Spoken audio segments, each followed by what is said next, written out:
সেই ততটুকু জ্ঞান যদি আমাদের না থাকে তাহলে কিন্তু আমরা প্রকৃত মুসলমান হতে পারবো না। কেন ইসলামের শিক্ষার কথা প্রথমে বলা হয়েছে। আর আল্লাহ নবী সাল্লাল্লাহু আলাইহি ওয়াসাল্লাম আরো হাদিসে বলেছেন, কি বলেছেন? যে আল হিকমাতু যাল্লাতুল মুমিন হাইসু ওয়াজাদা ফাহুয়া আহাক্কু বিহা। জ্ঞান বিজ্ঞান মুসলমানের হারিয়ে যাওয়া সম্পদ। কি? মুসলমানের হারিয়ে যাওয়া সম্পদ। সেই সম্পদ মানে হারিয়ে যাওয়া সম্পদ আল্লাহ নবী সাল্লাল্লাহু আলাইহি ওয়াসাল্লাম এই শব্দটা ব্যবহার করেছেন। শুধু সম্পদ বলেননি, কি বলেছে? হারিয়ে যাওয়া সম্পদ। মানে অতীতে মুসলমানের কাছে ছিল, মুসলমানদের মধ্যে একটা ছিল, কিন্তু মুসলমান সেটা হারিয়ে ফেলেছে। সেজন্য আল্লাহ নবী সাল্লাল্লাহু আলাইহি ওয়াসাল্লাম বলেন আল হিকমাতু যাল্লাতুল মুমিন হাইসু ওয়াজাদা ফাহুয়া আহাক্কু বিহা। যেখানেই সে জ্ঞান বিজ্ঞান খুঁজে পাবে সর্বপ্রথম সে হকদার হবে। কি হবে? সেই মুসলমান হবে। তাহলে যেখানে যেখানে নতুন নতুন জ্ঞান বিজ্ঞান হচ্ছে সেখানে সর্বপ্রথম মুসলমানদের এগিয়ে যাওয়া দরকার। অতীতের মুসলমানরা করেছে। 1800 শতাব্দীর আগে পর্যন্ত সারা বিশ্বে মুসলমানদের যে অবদান বিজ্ঞানের ক্ষেত্রে আমরা যদি ইতিহাস ঘেটে দেখি আমরা জানতে পারবো যে মুসলমানরা কি করে গেছে। বর্তমান যুগে ইতিহাসকে এমন ভাবে লেখা হয়েছে যেখানে মুসলমানদের কথা আউট হয়ে গেছে। দূরবীন আবিষ্কার হয়েছে সর্বপ্রথম, আমরা গ্যালিলিওর কথা জানি, কিন্তু তার আগে মুসলমান আবিষ্কার করে ফেলেছে। সে কথা ঢাকা পড়ে গেছে, সেই রকম ভাবে যত্ন হয়নি। আমরা অ্যালজেব্রা পড়ি, অঙ্কের সাবজেক্ট পড়ি অ্যালজেব্রা। আমরা বীজগণিত পাটিগণিত পড়ি। এই অ্যালজেব্রা মুসলমানদের তৈরি। তাহলে মুসলমানরা নিজেদের সম্পদকে হারিয়ে ফেলেছে। সেই সম্পদ যেটা আমরা হারিয়ে ফেলেছি সেটা যখন আমরা পাবো, আমি সহজে কাউকে ছেড়ে দেবো না, কিন্তু আমরা সেটা করছি। আল্লাহ নবী সাল্লাল্লাহু আলাইহি ওয়াসাল্লাম পৃথিবীর বুকে এসেছেন এত কষ্ট করে এই কথাটা জানানোর জন্য। তিনি মানুষের কাছে এই বার্তাটা পৌঁছে দেওয়ার জন্য যে তোমরা শেখো শেখো শেখো, কিন্তু আমরা শিখি। এবং কোরআনের মধ্যে ইকরা শব্দটি আল্লাহ তাআলা চয়ন করেছেন, বাছাই করেছেন। আমি একটুখানি গভীরে ঢুকছি, আপনারা শুনবেন, ইন্টারেস্টিং বিষয় আছে। কোরআনে শিক্ষার জন্য অনেক শব্দ আছে, মানে আরবি ভাষাতে শিক্ষা অর্জন করার অনেক শব্দ আছে, কিন্তু আল্লাহ তাআলা ইকরা শব্দটা কেন বললেন? যারা আরবি ভাষা বিশেষজ্ঞ তারা জানেন যে তাআল্লামা মানেও শিক্ষা অর্জন করা, দারাসা মানেও শিক্ষা অর্জন করা, আখাযা আন মানেও শিক্ষা অর্জন করা, কিন্তু আল্লাহ তাআলা ইকরা শব্দটা বলেছেন যে ইকরা এমন একটা শব্দ যেই শব্দের অনেকগুলো অর্থ আছে। ইকরা মানে নিজে পড়া, ইকরা মানে অন্যকে পড়ানো, ইকরা মানে পালন করা, শিক্ষা যে অর্জন করছেন সেগুলো পালন করা। যে আপনি শুধু শিক্ষা অর্জন করলেন তা নয়, আপনাকে শিক্ষার বার্তা পৌঁছে দিতে হবে। আল্লাহ নবী সাল্লাল্লাহু আলাইহি ওয়াসাল্লাম বলেছেন বাল্লিগু আন্নী ওয়ালাউ আয়া। আমার পক্ষ থেকে যদি তোমরা একটা কথা জেনে থাকো অন্যকে পৌঁছে দাও। আমার পক্ষ থেকে যদি একটা বাক্য জেনে থাকো সেটা অন্যকে পৌঁছে দাও। আমি শিক্ষার কথা এই জন্য বলছি, বর্তমান বিশ্বে মুসলমানদের যে অবস্থা সেই অবস্থাকে যদি আমাদেরকে ফিরিয়ে আনতে হয়, আগে আমাদের শিক্ষা ব্যবস্থাটাকে ফিরিয়ে আনতে হবে। মুসলমানরা শিক্ষার ক্ষেত্রে যে অবদান রেখেছে সেই অবদানকে আমাদেরকে ভুলে গেলে চলবে না। আল্লাহ নবী সাল্লাল্লাহু আলাইহি ওয়াসাল্লাম এই নিয়ে তিনি, আমরা অনেক ক্ষেত্রে ভাবি যে মাদ্রাসা শিক্ষাটাই মানে ইসলাম কথা বলেছে আর জেনারেল শিক্ষার কথা ইসলাম বলেনি। এই কথাটা টোটালটাই ভুয়ো, এর কোনো ভিত্তি নেই। তার কারণ হলো আল্লাহ নবী সাল্লাল্লাহু আলাইহি ওয়াসাল্লাম যখন বদরের যুদ্ধ হলো সেই সময় অনেক কয়েদিকে তিনি ধরে রেখেছিলেন। অনেক মানুষ মুসলমানদের কয়েদে চলে এসেছিল, মুসলমানদের আন্ডারে চলে এসেছিল। বদরের যুদ্ধে মুসলমানরা যেহেতু জিতে গিয়েছিল সেজন্য সেই ক্ষেত্রে তারা মুসলমানদের কয়েদি হয়ে গিয়েছিল। কিন্তু কয়েদি হওয়ার জন্য যে আপনার জরিমানাটা লাগবে, যে আমার কাছে এই টাকাটা থাকলে আমি টাকা জমা দিয়ে ছাড় পাবো, সে টাকাটুকু যে সমস্ত মানুষের কাছে ছিল না, আল্লাহ নবী সাল্লাল্লাহু আলাইহি ওয়াসাল্লাম বললেন যে তোমরা ছাড় পাবে, কিন্তু মুসলমানদের 10 জন ছেলেদেরকে একজন 10 জন ছেলেকে শিক্ষা দেবে, তাহলে তোমরা ছাড় পেয়ে যাবে। এখন আমার প্রশ্ন হলো যে আল্লাহ নবী সাল্লাল্লাহু আলাইহি ওয়াসাল্লাম সেই সময় অমুসলিমদের কাছ থেকে কোরআন হাদিস শিক্ষার কথা বলেছিলেন? তারা তো অমুসলিম, তারা কোরআন হাদিস বিশ্বাস করে না, আল্লাহ নবীর কথা মানত না। তাহলে আল্লাহ নবী সাল্লাল্লাহু আলাইহি ওয়াসাল্লাম যে শিক্ষার কথা বলেছিলেন সেই সময় যুগোপযোগী যে শিক্ষা ছিল সেই শিক্ষার কথা বলেছিলেন। তো এই কথাটা মুসলমানরা ভুলে গেছে। আমরা ভাবি যে শুধু মাদ্রাসা শিক্ষাটাই হলো ইসলামিক শিক্ষা, বাকি সমস্ত শিক্ষা ইসলামিক শিক্ষা নয়। হযরত আল্লামা সুলাইমান নাদভী বলে বিশ্বের বড় একজন পণ্ডিত ছিলেন। তিনি বলছেন যে পৃথিবীর বুকে সব থেকে বেশি যে জিনিসটা ক্ষতি করেছে সেটা হলো শিক্ষাকে দুই ভাগে বিভক্ত করে দেওয়া। সেটা হলো শিক্ষাকে দুই ভাগে বিভক্ত করে দেওয়া। একটা হলো দ্বীনি শিক্ষা আর একটা হলো দুনিয়াবী শিক্ষা। একটা পৃথিবীর শিক্ষা, একটা আখিরাত শিক্ষা। এটা কিন্তু এর বাস্তবতা নেই। যে সমস্ত শিক্ষা পৃথিবীতে আছে লাভজনক শিক্ষা, সেটা যদি আল্লাহকে রাজি খুশি করার জন্য শেখা হয় তাহলে সেটাই কিন্তু আপনার আখিরাতের শিক্ষা হবে। সাধারণ জ্ঞান একটা আমি বলছি যে অঙ্ক শিক্ষাকে আমরা সাধারণত যদি ভাবি যে এটা ইসলামের শিক্ষা নয় তাহলে আমাদের ভুল হবে। তার কারণ হলো আমি নামাজ পড়ছি 5 ওয়াক্ত নামাজ, আমি 1 থেকে 5 1 থেকে 10 গুনতে জানি না, 5 ওয়াক্তকে আমি 5টাই চিনতে পারবো। নামাজের মধ্যে রাকাত 4 ওয়াক্ত রাকাত 4 রাকাত আছে, সেই 4 রাকাতে 4 শব্দটাও যদি আমি না জানি তাহলে আমি নামাজ পড়তে পারবো। নামাজে দুটো করে সিজদা দিতে হবে, সেই 2 শব্দটা যদি আমি না জানি তাহলে আমি নামাজ পড়তে পারবো না। তাহলে আপনার এখানে অঙ্ক না জানলে আপনার নামাজও হবে না। অপরদিকে কোরআনে বলা হয়েছে যে সূরা নিসাতে একটা পুরো চ্যাপ্টার আছে, ইউসিকুমুল্লাহ ফি আওলাদিকুম। এই চ্যাপ্টার, এই পৃষ্ঠাতে সম্পত্তির ভাগের কথা বলা হয়েছে। সেখানে লসাগু গসাগু আছে, কোরআন সেই লসাগু গসাগুর কথা বলেছে। সেই লসাগু গসাগু যদি আপনি না জানেন আপনি সম্পত্তির ভাগ করতে পারবেন না। ইসলামী পদ্ধতি যদি অনুযায়ী করতে চান তাহলে আপনাকে অঙ্ক শিখতে হবে। দেখুন অঙ্কের গুরুত্ব এখানে চলে আসছে। বলা হচ্ছে এই সমস্ত শিক্ষা আল্লাহ তৈরি। পৃথিবীতে আল্লাহ তাআলা যখন হযরত আদম আলাইহিস সালামকে পাঠিয়েছিলেন তখন আল্লাহ তাআলা বলেছেন ওয়া আল্লামা আদামাল আসমাআ কুল্লাহা, আমি আদমকে সমস্ত নাম শিখিয়ে দিয়েছিলাম, সমস্ত নাম শিখিয়ে দিয়েছিলাম। আর যারা ব্যাখ্যাকারী তারা বলছেন যে নাম শব্দ কারো কোনো জিনিসের নাম জানলে কিন্তু কোনো ফায়দা হবে না। নাম মানে এখানে জ্ঞানের কথা বলা আছে, বিভিন্ন সাবজেক্টের জ্ঞান। প্রথম যখন আদম আলাইহিস সালামকে আল্লাহ তাআলা পাঠিয়েছিলেন তখন কিন্তু তাদের ইনস্টল করে দিয়েছিলেন। ইনস্টল শব্দটা এই জন্য বলছি আমাদের বুঝতে সুবিধা হয়। সেই সময় তাকে এইগুলো সব শিখিয়েই পৃথিবীতে পাঠানো হয়েছিল। যুগে যখন প্রয়োজন পড়েছে তখন আস্তে আস্তে তার বিকাশ ঘটেছে। যখন যেটা প্রয়োজন হয়েছে মানুষ চিন্তা ভাবনা করেছে, আল্লাহ তাআলা তাকে চিন্তা শক্তি দিয়েছে। যত ভেবেছে তত সে পথ খুলতে গেছে, তার কাছে এক একটা বিষয় খুলে গেছে। তো সেই শিক্ষাকে আল্লাহ তাআলা আগে থেকেই কিন্তু শিখিয়ে দিয়ে গেছে।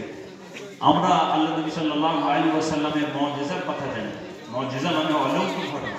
আমাদের স্যার আজকে বলছিলেন যে আল্লাহ নবীর মুজিজা নিয়ে আমি কথা আপনি বলবেন। তো আমি আল্লাহ নবী সাল্লাল্লাহু আলাইহি ওয়াসাল্লামের মুজিজা তো অনেক আছে জীবনে। আমি আজকে যে আল্লাহ নবী সাল্লাল্লাহু আলাইহি ওয়াসাল্লামের মুজিজার কথা বলবো, এই মুজিজা পৃথিবীতে আর কেউ পায় না।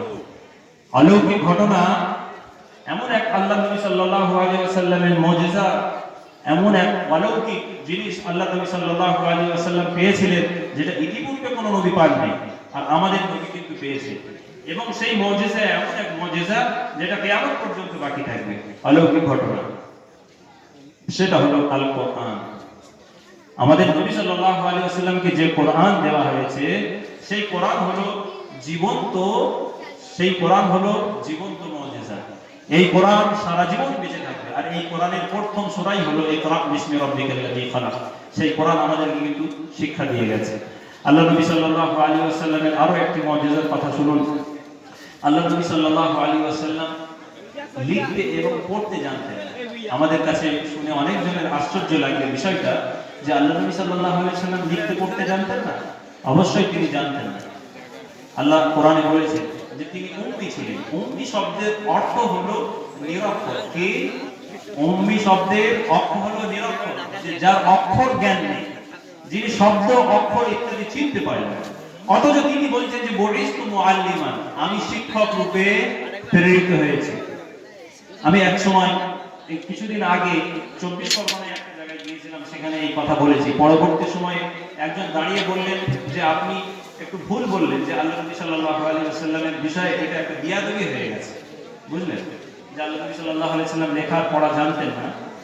তো আমি পরে চাইলাম যে ওনার কথার উত্তর দিই, কিন্তু আমাকে সুযোগ দেওয়া হয়নি। চাইলেও বললো যে না, কথা বলা যাবে না, বললে অসুবিধা হয়, তো আমি ছেড়ে দিলাম। আমি এই কথাটা এই জন্য বলছি যে কোরআনে আল্লাহ তাআলা বলেছেন ওমা তাতলু মিন হুসাইয়ান ওমা তাতলু মিন কিতাবিন, আপনি এর আগে কোনো কিতাবও পড়েননি আর লিখতেও জানতেন না, লিখতেও আপনি জানতেন না, আল্লাহ কোরআনে বলছেন। এবং বলছেন কেন আপনাকে এই জিজ্ঞাসা, এই শিক্ষাটা আমি কেন দিইনি, যাতে আপনি এই যারা সন্দেহকারী তারা যেন সন্দেহ করে না বসে। আল্লাহ নবী সাল্লাল্লাহু আলাইহি ওয়াসাল্লামকে আল্লাহ তাআলা জেনে বুঝেই লেখা আর পড়া শেখান না। আল্লাহ সবকিছু আল্লাহ নবীকে দিয়েছেন, কিন্তু এটা করেননি কেন? এটা করলে যারা ইসলামকে মানে না তারা বলে বসবে যে নবী নিজে লিখেছেন কোরআনকে, নবী নিজে লিখেছেন কোরআনকে।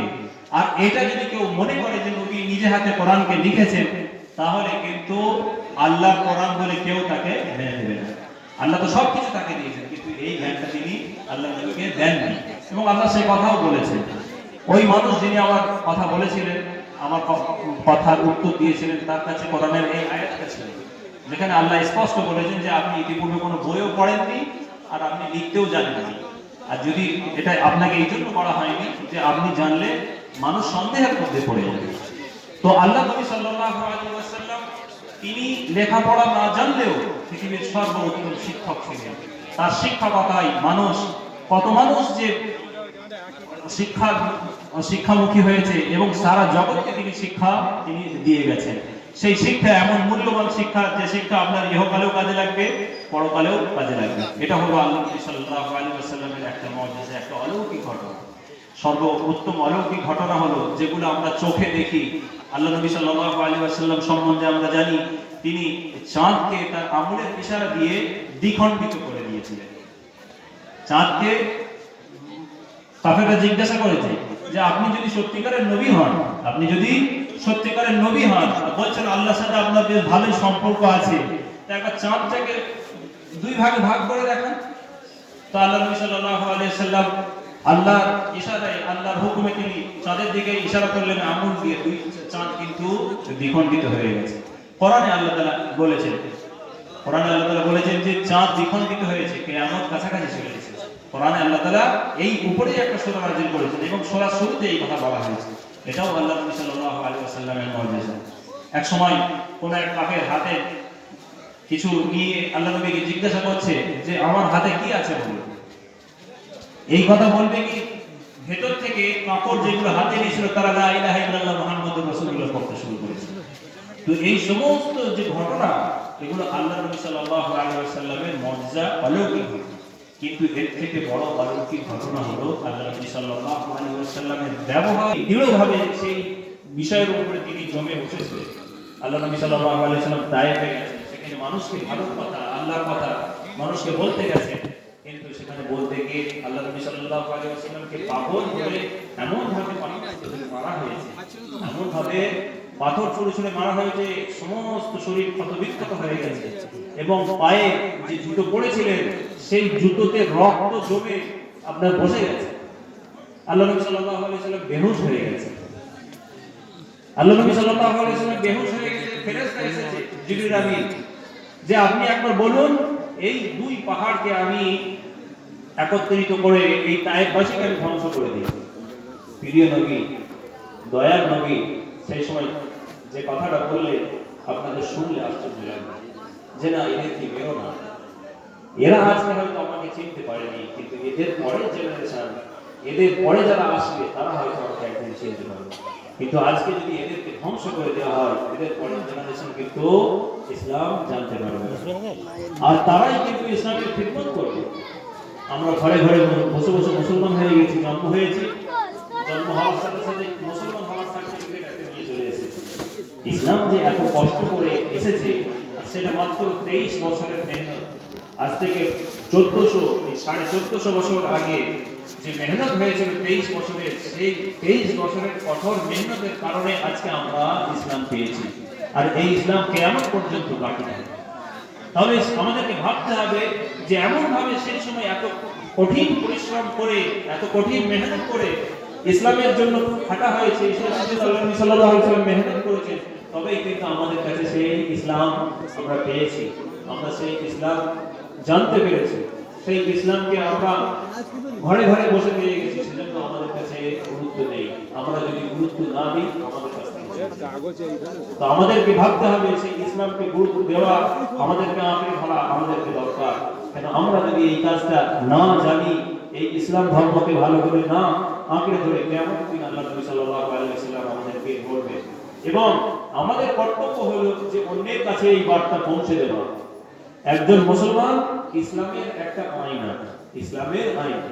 মানুষ যেমন আয়নায় মুখ দেখে, তার মুখের মধ্যে, তার চেহারার মধ্যে যা কিছু তার থাকে, কোথাও ঘা আছে, কোথাও আরো কিছু আছে, চুলটা বেঁকে আছে, সে যেমন আয়নাতে দেখতে পায়, একজন অন্য মানুষও কিন্তু মুসলমানের চরিত্র দেখে যেন সে বুঝতে পারে যে ইসলাম এত সুন্দর হয়।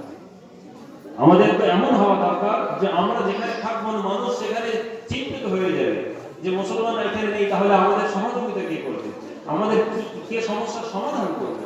আল্লাহ নবী সাল্লাল্লাহু আলাইহি ওয়াসাল্লাম এইরকম জীবন তৈরি করে দিয়ে গেছিলেন, কিন্তু আমাদের জন্য মানুষ চিন্তিত হয় যে এখানে মুসলমান আছে, অসুবিধা আছে।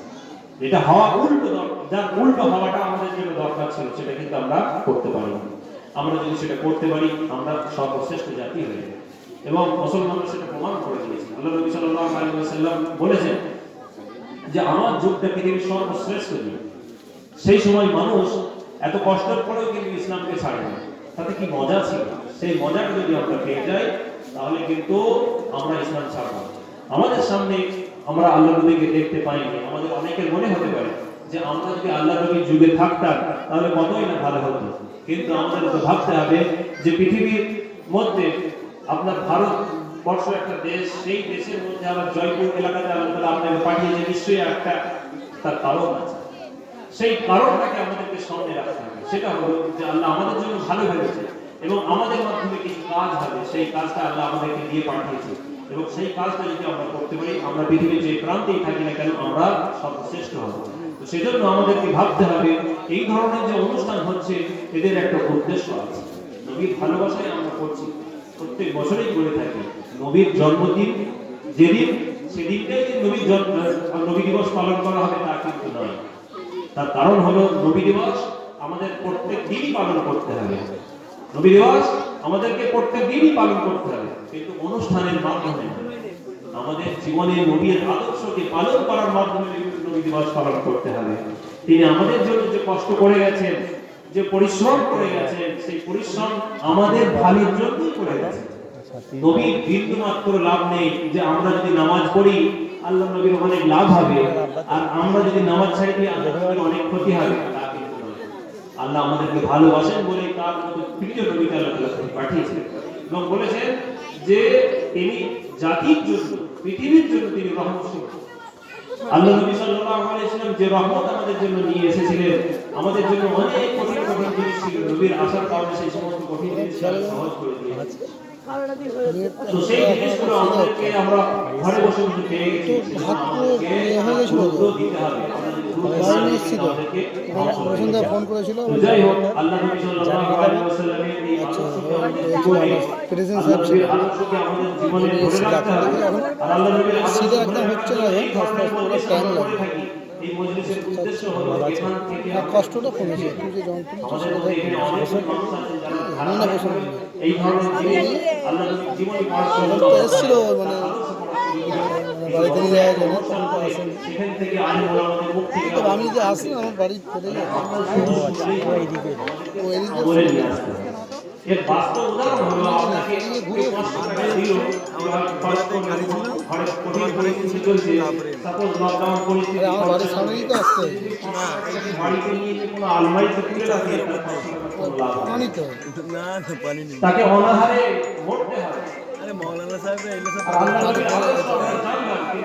পালন করতে পারলাম না, তাহলে আমাদেরও সেই রকম আসছে বাদল পেয়ে আমাদেরকে যেটা করতে হবে সেটা হলো এই ধরনের মজলিস অনেক হচ্ছে, অনেক কথা হচ্ছে, আমাদেরকে সেখান থেকে কিছু কিছু কথা বাছাই করে নিতে হবে। আর আমরা যদি সেই কথাগুলো বাছাই করে নিতে পারি তাহলে কিন্তু আমাদের জন্য অনেক সুবিধা হবে।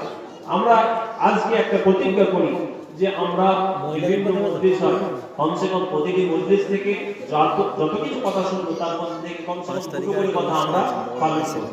আজকের কথার মধ্যে যে দুটো কথা আমার মনে হবে পালনীয়, এইবার থেকে শুরু করে নিন যে এই কথাগুলো সারা বছর এই দুটো, অন্য সমস্ত কথা আমার ছেড়ে যাক না কেন, এই দুটো কথা আমি পালন করবো।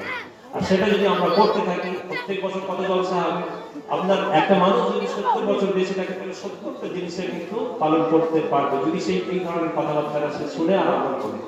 আপনার জীবনে চলার ক্ষেত্রে এতগুলো কথার দরকার নেই, অল্প কয়েকটা জিনিস, মোটা মোটা কথা যদি আমরা মেনে নিতে পারি, জেনে নিতে পারি, আমাদের জীবনে চলার পথ সহজ হয়ে যাবে। কয়েকটা জিনিস আমি আজকে মৌখিক বলছি, সেটা হলো যে আমাদেরকে আল্লাহর প্রতি বিশ্বাস এটাকে দৃঢ় রাখতে হবে, এটা সকলের মধ্যেই রয়েছে। আজকে যদি সেই বিশ্বাস না থাকতো আজকের এই মজলিসে আপনারা হাজির হতেন। আল্লাহকে ভালোবাসেন, আল্লাহকে মানেন, আল্লাহর নবীকে ভালোবাসেন, সেজন্য আজকের এই উপস্থিতি। দ্বিতীয় কথা হলো যে পাঁচ ওয়াক্ত নামাজকে আমাদেরকে ভালো করে পড়তে হবে, কেন নামাজ হলো মুসলমানদের মেরাজ। আল্লাহ নবী মেরাজে গিয়েছিল আমরা জানি তো, আল্লাহ নবী সপ্তম আসমানে আল্লাহর সাথে সাক্ষাৎ করে এসেছেন, এটা আমরা জানি। সবে মেরাজ আমরা পালন করে থাকি। আল্লাহ নবী সাল্লাল্লাহু আলাইহি ওয়াসাল্লাম যখন মেরাজ থেকে এলেন তিনি একটু বিষণ্ণ ছিলেন। বিষণ্ণ এই জন্য ছিলেন যে আমি তো মেরাজ গেলাম কিন্তু আমার উম্মতিরা দেখতে পাবে না, জানতে পারবে না। তো সেই সময় তিনি নামাজ নিয়ে এসেছেন সঙ্গে। তখন বলেন as-salatu mi'rajul mu'minin, মুসলমানের জন্য নামাজই হলো মেরাজ। তাহলে পাঁচ ওয়াক্ত নামাজ আমাদেরকে কিন্তু ধারাবাহিকভাবে ভাই করতে হবে। আর পাঁচ ওয়াক্ত নামাজ সাহাবায়ে ইকরামরা পড়েছেন, আল্লাহর নবীর সাথীরা পড়েছেন। তারা এই পাঁচ ওয়াক্ত নামাজকে ধারাবাহিকভাবে পড়ার কারণে নামাজে যখনই তারা ঢুকতেন তারা এই পৃথিবীতে আর থাকতেন না। আমরা একটা ঘটনার কথা জানি, হযরত আলী রাদিয়াল্লাহু তাআলা আনহু কোন যুদ্ধে গিয়েছিলেন, সেখানে আল্লাহ নবী হযরত আলী রাদিয়াল্লাহু তাআলা আনহু দাঁড়িয়ে ছিলেন, নামাজ পড়ছিলেন। নামাজ যত অবস্থায় তাকে তীর মারা হয়। যখন তীর মারা হয়েছে তিনি নামাজ শেষ করেছেন, দেখছে তীর তার এমন তীর ঢুকেছে সে তীর বার করা যাচ্ছে না, খুব কষ্টের বিষয়। পরে সেই তীর যখন বার করতে যাওয়া হচ্ছে তখন বার হচ্ছে না। সাহাবারা সিদ্ধান্ত করলো যে ইনি যখন নামাজে দাঁড়াবেন তখন কিন্তু তীরটা বার করা হবে। নামাজে দাঁড়িয়েছেন, তীর বার করা হয়ে গেছে। নামাজ পড়ার পরে বলছে তুমি দাঁড়িয়ে আছো কেন, তীর বার করবে বলে? বলছে না, আপনার তীর বার করা হয়ে গেছে। অর্থাৎ নামাজে দাঁড়িয়ে তিনি এমন ভাবে আল্লাহর দিকে মগ্ন হয়ে যেতেন, পৃথিবীতে আল্লাহর ধ্যান থাকতো না। আমরা নামাজে দাঁড়াই, নামাজে দাঁড়ানোর পর আমাদের নামাজটা একটা হিসাবের টাইম হয়ে যায়। কেউ দোকানদার যদি দোকানে কাজ করে, তার যদি কোনো দোকান থাকে, সমস্ত হিসাব কিন্তু সে নামাজে দাঁড়িয়ে দাঁড়িয়ে করে। একটা ঘটনার একটা গল্পের কথা আমরা জানি। একদিন ইমাম সাহেব নামাজ পড়াচ্ছেন, 3 রাকাত নামাজ হয়েছে। করাকাত নামাজ হয়েছে, ঈশার নামাজ পড়াচ্ছেন, 3 রাকাত নামাজ হয়েছে। নামাজের পরে উনি বলছেন যে নামাজ আজকে 3 রাকাত হয়েছে, বাকি সকলে বলছেন যে না 4 রাকাত হয়েছে। বলছে কি করে আপনি বলছেন এই কথা? বলছে প্রত্যেকদিন আমার 4টে দোকান ছিল, আমার 3টে দোকানের হিসাব কমপ্লিট হয়েছে, একটা দোকানের হিসাব বাকি রয়ে গেছে, তা আমার নাম 3 রাকাত নামাজ হয়েছে। তো এই রকম ভাবে মানুষ তার নামাজের হিসাব রেখেছে। নামাজ আমাদেরকে 5 ওয়াক্ত সময় যে দেওয়া হয়েছে এটা হলো মেডিটেশনের জন্য, এটা হলো আল্লাহর কাছে আত্মসমর্পণের জন্য। আর বর্তমান যে রিসার্চ হয়েছে, বিভিন্ন ভিডিও আপনারা দেখতে পাবেন, ইউটিউবে আছে অনেক রিসার্চ, আপনার পেপারও বার হয়েছে, যেখানে যে সারাদিনে একটা নির্দিষ্ট সময় আমাদেরকে মনোনিবেশ করতে হবে, মেডিটেশন করতে হবে। এটা করলে আমাদের শরীর ভালো থাকবে। কিন্তু মুসলমানদেরকে আল্লাহ তাআলা আগে থেকে দিয়ে দিয়েছে। একজন বলছে, আমি আমার এই আপনাদের অনেকটা সময় হয়ে যাচ্ছে, আমি একটা ঘটনার কথা বলি নামাজের ক্ষেত্রে। একজন এসে গোলাম মোহাম্মদ কোর্তোয়ী সাহেবকে আপনারা নিশ্চয়ই জানেন, তিনি মারা গেছেন, আল্লাহ তাআলা তাকে জান্নাত নসিব করুন। তিনি বলছেন যে একজন শিক্ষিত ছেলে এসে আমাকে বলল যে নামাজ কেন পড়তে হবে? নামাজ যদি আল্লাহকে স্মরণ করার মাধ্যম হয় তাহলে তো নামাজ পড়ার দরকার নেই, অন্তরে স্মরণ করলেই তো হয়ে যাবে। আর আল্লাহ তাআলা তাকে মোর্তজা সাহেবকে এমন বুদ্ধি দিয়েছেন আর তার এমন একটা তিনি উত্তর খুঁজে তাকে দিয়েছেন, সে কিন্তু হতবাক হয়ে গেছে। বলছে দেখো, নামাজ যখন কেউ পড়ে, যখন সে খাড়া হয়ে দাঁড়িয়ে থাকে, যখন সে দাঁড়িয়ে থাকে তখন কিন্তু সে আরবির আলিফ হয়ে যায়, আরবির আলিফ হয়ে যায়। আর যখন সে নামাজের রুকু অবস্থায় যায় সে তখন আরবির দাল হয়ে যায়, এই আরবির হা হয়ে যায়, আরবির হা। আবার সে যখন সিজদায় যায় আরবির মিম হয়ে যায়, আরবিতে পুরো মিম ওইরকম ভাবেই লেখা হয়। আবার যে যখন আত্তাহিয়াতে বসে সে তখন আরবির দাল হয়ে যায়। তার মানে হলো আহমাদ। তার মানে কি? আহমাদ। আমি ইবাদত করছি আমার অন্তরের মাধ্যমে, আমার মুখের মাধ্যমে, আমার শরীরের মাধ্যমে আমি ইবাদত করছি। আহমদ মানে নবীর নাম। আহমদ মানে হলো আমি প্রশংসা করছি। আহমদ এমন একটা শব্দ, আমি তার শব্দার্থ বলছি। আহমদ মানে আমি প্রশংসা করছি, আলহামদুলিল্লাহি রাব্বিল আলামিন। নামাজ মুসলমানদের জন্য এমন একটা ইবাদত যে ইবাদতের মধ্যে সে তার অন্তর থেকে, তার মুখ থেকে, তার শরীরের গঠন থেকে আল্লাহকে স্মরণ করছে।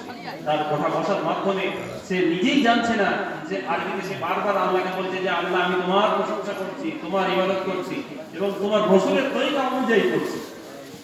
সে তখন হতবাক হয়ে গেছে।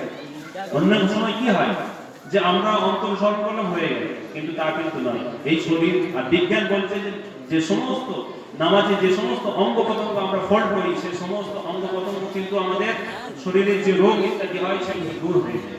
যাই হোক, আমি আমার কথা বেশি বাড়াচ্ছি না। আমাদেরকে এই মোটা কথা যেটা মনে রাখতে হবে, নামাজটাকে পাবন্দের সাথে পড়তে হবে। নামাজের কথা এই জন্য আমি বলছি যে কিয়ামতের দিন আল্লাহ তাআলা মানুষকে যে প্রশ্ন করবে সর্বপ্রথম, সেটা হলো নামাজের বিষয়। আর নামাজের বিষয়ে যদি কারো প্রশ্ন কেউ যদি উত্তর দিয়ে দিতে পারে, আল্লাহ তাআলা বাকি গুনাহগুলোকে তার মাফ করে দেবে। আমরা সকলে বলি সুবহানাল্লাহ। তো আল্লাহ তাআলা আমাদেরকে সেই জিনিসটা দিয়েছে, আর নামাজের মাধ্যমে আল্লাহর কাছে পৌঁছানো যায়। আর সেই জিনিসটা যদি আমরা হারিয়ে ফেলি, তাহলে আমাদের জন্য খুব চিন্তার বিষয় হয়ে যাবে।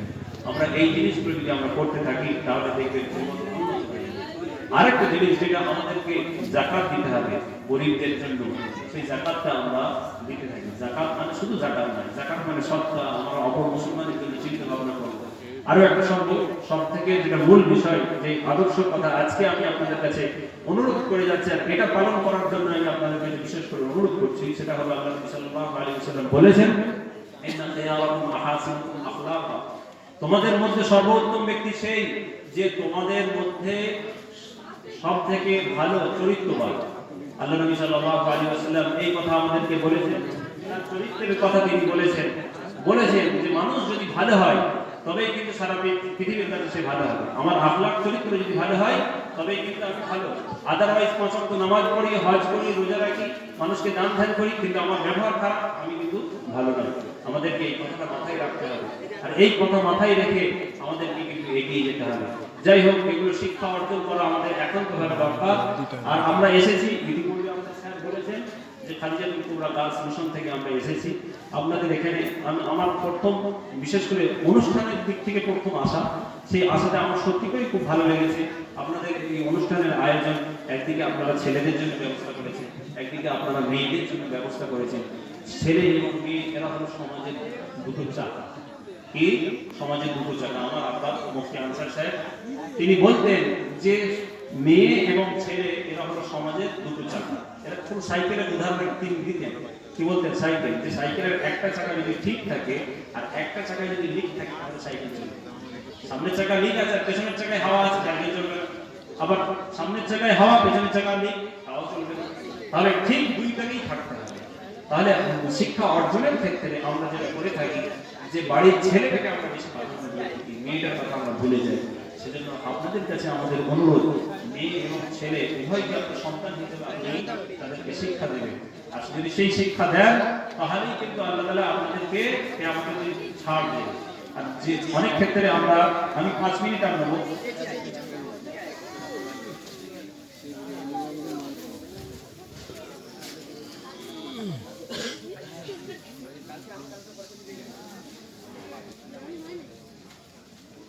তো শিক্ষার যে কথা বলছিলাম,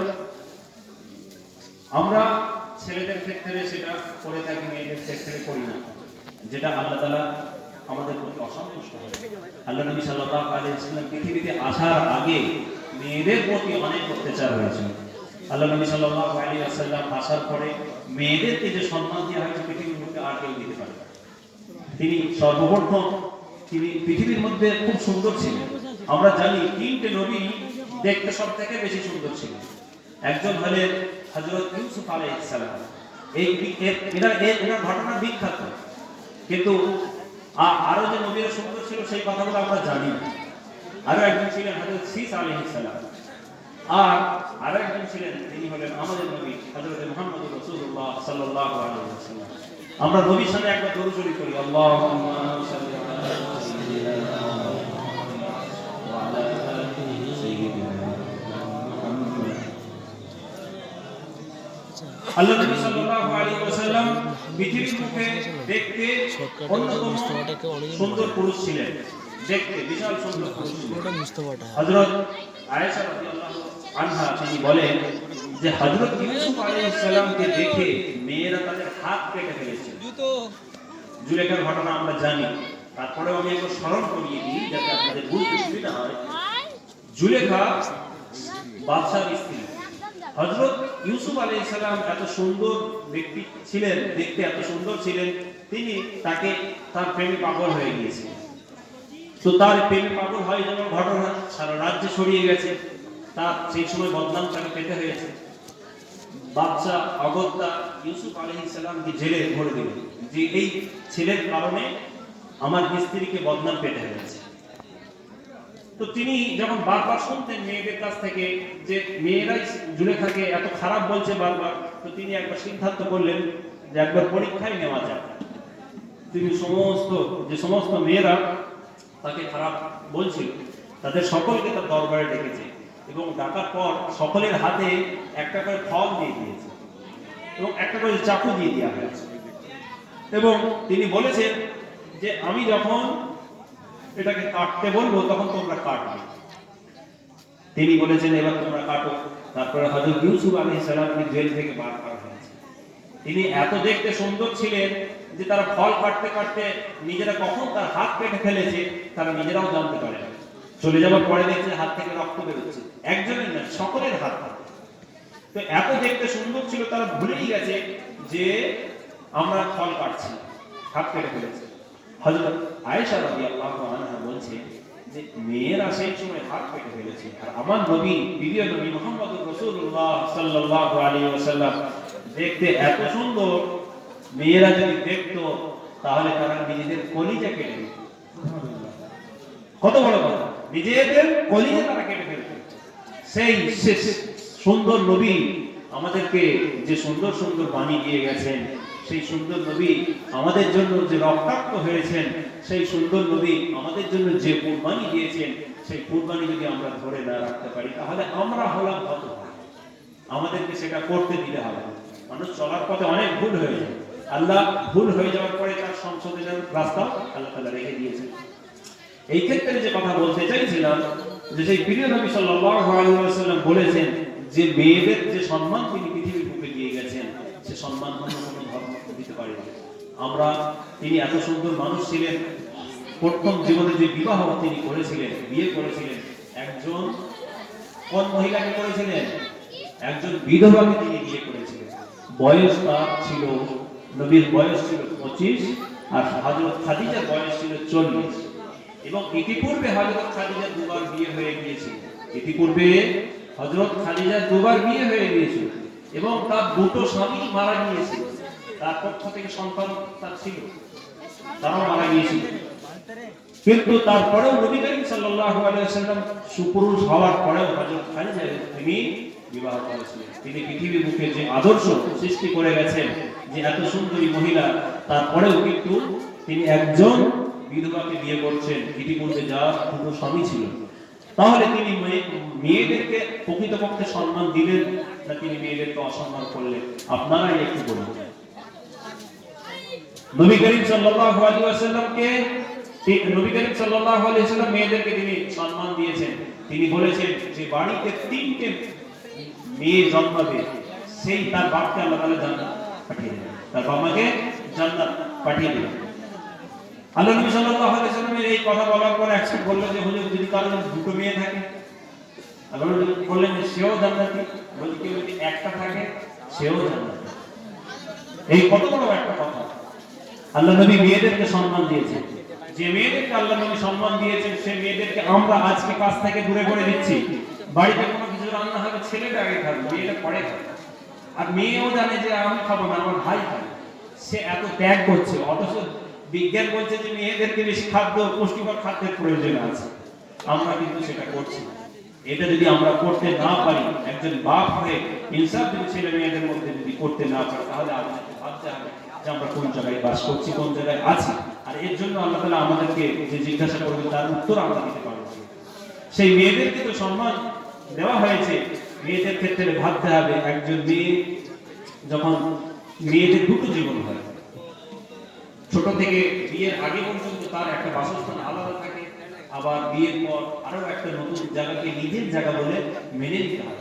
এবং আজকে সেই মায়েরা এখানে বসে আছেন যারা সত্যি করে দেখা যাবে যে তাদের জন্মস্থান আলাদা, তাদের জন্মস্থান অন্য জায়গায়, তারা এখানে এসে কিন্তু বাস করছে। তারা নতুন জায়গাকে নিজের জায়গা বলে পরিচয় দেয়। বিয়ের পরে তখন নিজের ঘর, তার স্বামীর ঘরকে নিজের ঘর বলে, আর তার পিতার ঘরকে বলে বাপের বাড়ি বা মায়ের বাড়ি।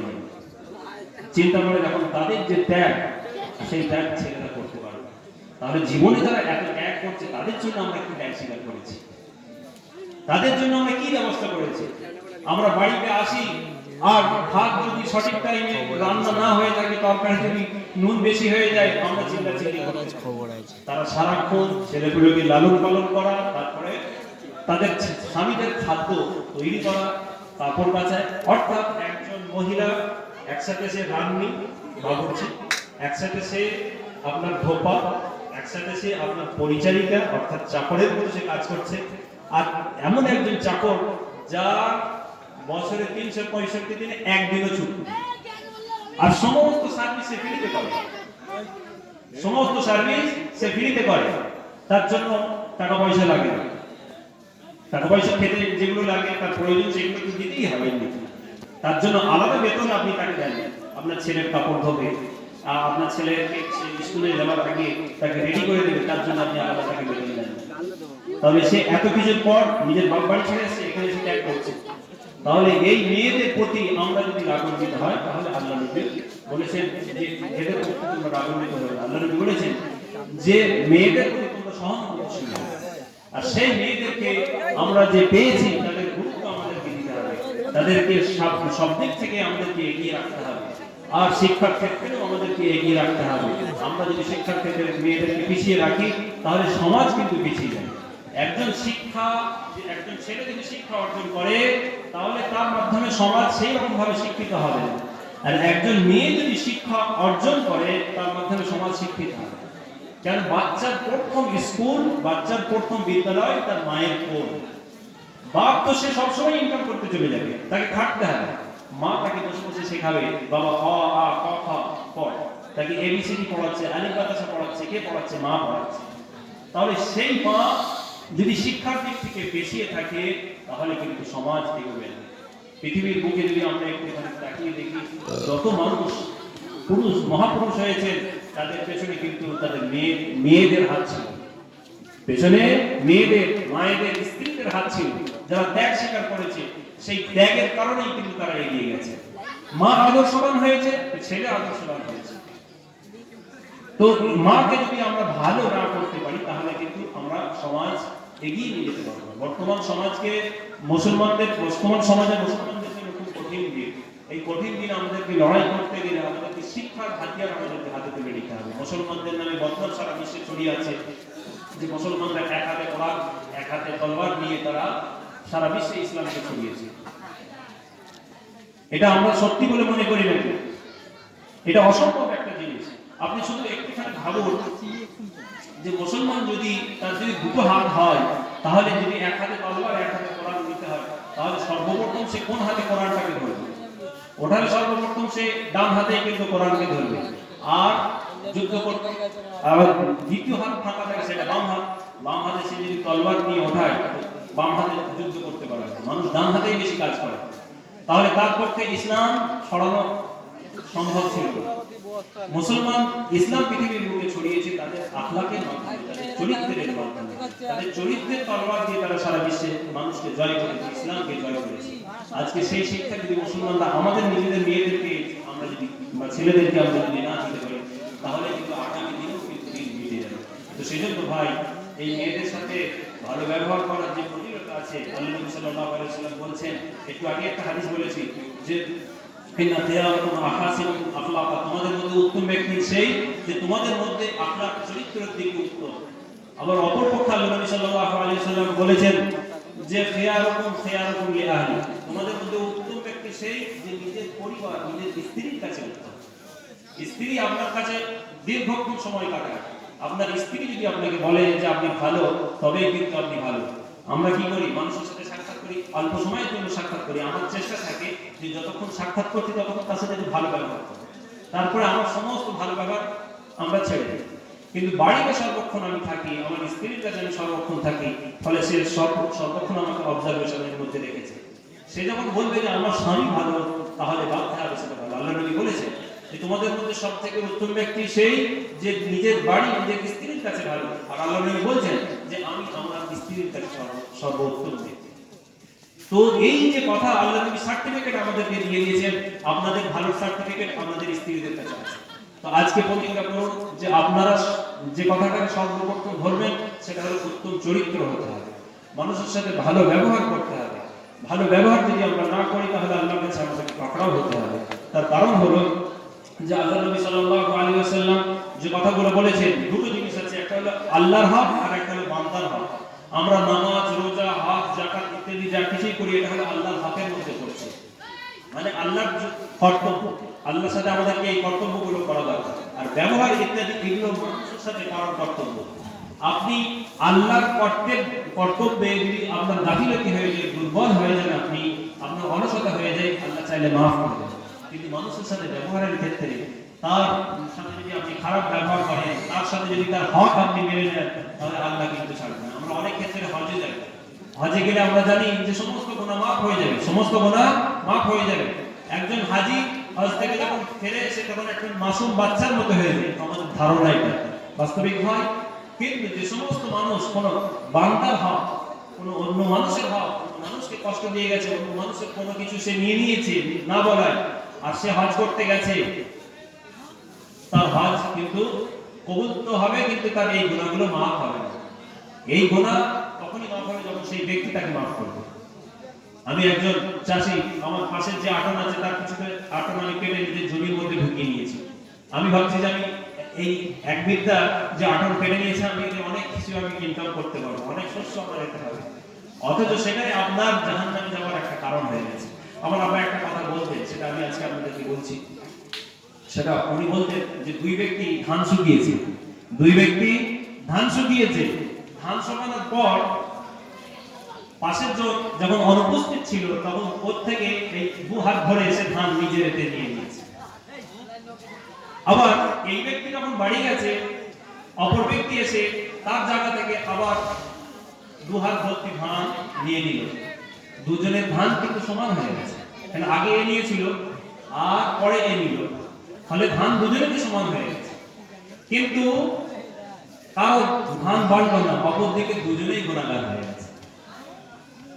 আপনি এই ধান তোলার মাধ্যমে আপনার ধান সমান হয়ে গেছে, আপনি জানতে পারছেন না, কিন্তু আপনি দুজনেই গুনাহ করে ফেললেন। এই গুনাহ কিন্তু আপনাকে ছাড়বে না। সেজন্য আমাদেরকে ভাবতে হবে যে অন্যের হক আমাদের মাধ্যমে নষ্ট না হয়ে যায়। আল্লাহর হক আল্লাহ চাইলে মাফ করে দেবেন। আমরা নামাজ পড়ার ক্ষেত্রে যদি কিছু গাফিলতি হয়ে যায়, আল্লাহ চাইলে মাফ করে দেবেন।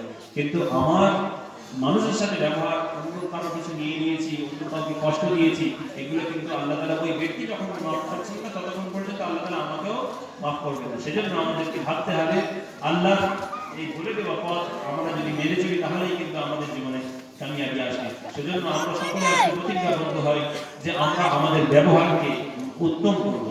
উত্তম করব কিনা ভাই? উত্তম করব। মাশাআল্লাহ, আমরা হাত তুলি, একটু হাত তুলি। কারা কারা আমাদের ব্যবহার উত্তম করতে চায়? যারা ব্যবহার নিজেদের উত্তম করতে চান তারা দয়া করে একটু হাত তুলবেন। আলহামদুলিল্লাহ। ব্যবহার এই জন্য উত্তম করা দরকার। শেষে একটা ঘটনা বলবো, আমার টাইম মানে শেষ হয়ে আসছে, আমি ইনশাআল্লাহ শেষ করে দোয়া করে দেবো। কিয়ামতের দিন কিছু এমন ব্যক্তি থাকবে যাদের অনেক অনেক আমল থাকবে, খুব নামাজ, খুব রোজা, এত যাকাত, এত সদকা করে গেছে, তাদের সব ইবাদতে ভর্তি থাকবে। কিন্তু যখন হাসরের ময়দানে তারা উপস্থিত হবে, তাদের উপস্থিত হওয়ার পর তাদের সে কাউকে কষ্ট দিয়ে কথা বলেছিল, আটন ইত্যাদি নিয়ে নিয়েছিল, আটন কেটে আরো কাউকে কষ্ট দিয়েছিল। তো প্রতি যতজন ব্যক্তির সাথে সে সাক্ষাৎ করেছে, খারাপ ব্যবহারে সাক্ষাৎ করেছে। তো একজন করে আসবে, আল্লাহ বলবে যে, আল্লাহর কাছে বলবে যে আমার সাথে খারাপ ব্যবহার করেছে। আল্লাহ বলবে এর আমল থেকে একটু আমল দিন, তার ইবাদত থেকে একটু ইবাদত দিন, তার নামাজ, তার রোজা আস্তে আস্তে কাটতে কাটতে কাটতে কাটতে সব শেষ হয়ে যাবে। এক মুহূর্তে আরো কিছু লোক বাকি থাকবে, তারা আসবে, এসে বলবে যে আল্লাহ এই ব্যবহার করেছিল। তখন দেখবে যে আর সব নেই, আর নেকি নেই। তখন আল্লাহ বলবে যে ওদের গোনার ভার থেকে খালি থাকবে। তো এই ব্যক্তি সারা জীবন ইবাদত করার পরেও সে কিন্তু কিয়ামতের দিন নিঃস্ব হয়ে যাবে। কিয়ামতের দিন নিঃস্ব হবে, তার কাছে কিছুই থাকবে না। সেজন্য দয়া করে ভাই আমাদেরকে ভাবতে হবে আমাদের ব্যবহারটা কিন্তু আমরা যদি ভালো ব্যবহার হয় তাহলে ভেতরটা 6 বিঘা জায়গার উপর রহমত আপনার চলতে ফিরতে আল্লাহ রহমত বর্ষণ করবে। এটা আল্লাহ সাল্লাল্লাহু আলাইহি ওয়াসাল্লাম বলেছেন। আল্লাহ সাল্লাল্লাহু আলাইহি ওয়াসাল্লাম বলেছেন, আল্লাহ কোরআনে বলেছেন, ইন্নাকা লাআলা খুলকিন আযীম, আপনি ব্যবহারে উত্তম চরিত্রের উত্তম স্থানে অবস্থান করছে। ও আচ্ছা, আমি আল্লাহ নবী সাল্লাল্লাহু আলাইহি ওয়াসাল্লাম সেই উত্তম আদর্শের মানুষ ছিলেন। হ্যাঁ, আপনার আমরা মুসলমান হয়ে আমাদের চরিত্রটাকে একটু ভালো করি। যেন অন্য মানুষ আমাদেরকে দেখে বলে যে এই দেখো এই মানুষটা হলো মুসলমান, আমাদের আদর্শ দেখে যেন আমাদেরকে তারা চিহ্নিত করে।